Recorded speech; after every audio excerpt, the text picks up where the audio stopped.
ในวันที่24ตุลา2025ที่นครหลวงเวียงจันทร์ได้จัดกองประชุมปรึกษาหารือเกี่ยวกับการศึกษาความเป็นไปได้ในการยกระดับสถาบันค้นคว้ากสิกรรมป่าไม้และพัฒนาชนบทขึ้นเป็นสถาบันบัณฑิตวิทยาศาสตร์กสิกรรมและสิ่งแวดล้อมโดยการสนับสนุนจากศูนย์ค้นคว้ากสิกรรมสากลของประเทศออสเตรเลีย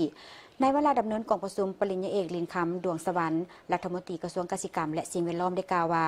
กองประชุมปรึกษาหารือเกี่ยวกับการศึกษาความเป็นไปได้ในการยกระดับสถาบันค้นคว้ากสิกรรมป่าไม้และพัฒนาชนบทขึ้นเป็นสถาบันบัณฑิตวิทยาศาสตร์กสิกรรมและสิ่งแวดล้อมก็เป็นอีกบัตรก้าวที่สำคัญในการพัฒนาเวียกงานด้านวิทยาศาสตร์กสิกรรมและสิ่งแวดล้อมของสาธารณรัฐประชาธิปไตยประชาชนลาวและเป็นขีดหมายสำคัญต่อการพัฒนาแบบยืนยงของประเทศเฮาซึ่งการศึกษาความเป็นไปได้ครั้งนี้ได้ผ่านการปรึกษาหารือของคณะรับผิดชอบขั้นวิชาการและได้นำลงไปเสนอและแลกเปลี่ยนความคิดความเห็นนำคะแนนการทางท้องถิ่นอยู่ทางแขวงภาคเหนือภาคกลางและภาคใต้ซึ่งได้เชิญเอาคะแนนการกสิกรรมและสิ่งแวดล้อมมหาวิทยาลัยและบรรดาวิทยาลัยแต่ละภาคเข้าร่วมทั้งนี้ก็เพื่อเป็นการผ่อนขยายกฎหมายว่าด้วยรัฐบาลฉบับเลขที่03/สพสโดยการนำใช้ทรัพยากรให้มีประสิทธิภาพลดภาระบทบาทที่ซ้ำซ้อนและสร้างโค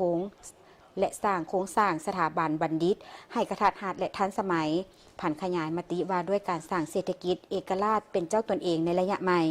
เป็นการเสื่อมสารระหว่างวิทยาศาสตร์กสิกรรมและสิ่งแวดล้อมภายใต้กรอบการค้นคว้าและนโยบายเดียวกันทางด้านการเปลี่ยนแปลงดินฟ้าอากาศการปกปักรักษาแนวพันธุ์พืชแนวพันธุ์สัตว์ชีวนานาพันธุ์และการจัดการดินน้ำอย่างยืนยงและเป็นการเสื่อมสารระหว่างวิทยาศาสตร์นโยบายการศึกษา